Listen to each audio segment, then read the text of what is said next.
2025 সালে এসে যারা ভোটার হতে যাচ্ছেন তারা কিন্তু একটা দ্বিধার ভিতর সবসময় পড়ে থাকেন যে জমা দেওয়ার সময় কি কি কাগজ জমা দিতে হবে, তাও আবার ফর্ম ছাড়াই। ঠিক আছে, সো আপনারা যেহেতু আমার ভিডিওটা প্লে করেছেন তাই আপনাদেরকে সমস্ত কিছু জানিয়ে দেওয়ার দায়িত্ব আমার উপরে ছেড়ে দেন।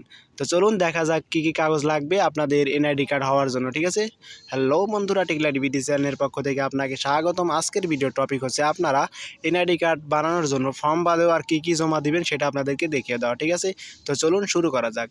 সর্বপ্রথম আপনাদের যেটা লাগবে সেটা হচ্ছে আপনাদের নিজের জন্ম নিবন্ধনের একটা ডিজিটাল কপি লাগবে। আমি এখানে জন্ম নিবন্ধনের একটা ছবি দিয়ে রেখেছি, এটা হচ্ছে ডিজিটাল কপি। এরপর যেটা লাগবে সেটা হচ্ছে আপনাদের বাবা মায়ের একটা এনআইডি কার্ডের ছবির ফটোকপি লাগবে। ঠিক আছে, সো আপনারা যদি বিবাহিত হয়ে থাকেন তাহলে আপনাদের স্ত্রী অথবা আপনাদের স্বামীর একটা এনআইডি কার্ডের ফটোকপি লাগবে। ঠিক আছে, সো এরপর যেটা রয়েছে সেটা হচ্ছে শিক্ষা প্রতিষ্ঠানের সার্টিফিকেট।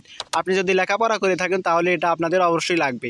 আর যদি লেখাপড়া না করে থাকেন তাহলে আপনি যাকে দিয়ে ফর্মটা পূরণ করাবে তাকে বলবেন যে আমাকে নিরক্ষর দিয়ে দেন, তাহলে আপনাদের ওই কাজটা হয়ে যাবে। এরপর যেটা রয়েছে সেটা হচ্ছে চারিত্রিক সনদপত্র। এটা আপনারা আপনাদের চেয়ারম্যানের কাছ থেকে কালেক্ট করে নেবেন। এরপর যেটা লাগবে সেটা হচ্ছে চেয়ারম্যানের কাছ থেকে একটা প্রত্যয়নপত্র।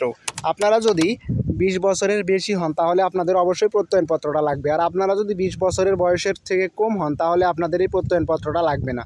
ঠিক আছে, সো এরপর যেটা রয়েছে সেটা হচ্ছে আপনাদের যেটা লাগবে সেটা হচ্ছে রক্তের টেস্ট রিপোর্ট। রক্তের টেস্ট রিপোর্টটা অবশ্যই লাগবে, এটা আপনাদেরকে দিতেই হবে। এরপর যেটা রয়েছে সেটা হচ্ছে বিদ্যুৎ বিলের কাগজ এবং জমির ট্যাক্স। সো এটাই ছিল আজকের ভিডিওতে। আপনারা যারা ভোটার হতে চান তাদের জন্য এতটুকুই লাগবে। সো দেখা হচ্ছে পরবর্তী কোনো ভিডিওতে। ততক্ষণ ভালো থাকবেন, সুস্থ থাকবেন। আল্লাহ হাফেজ।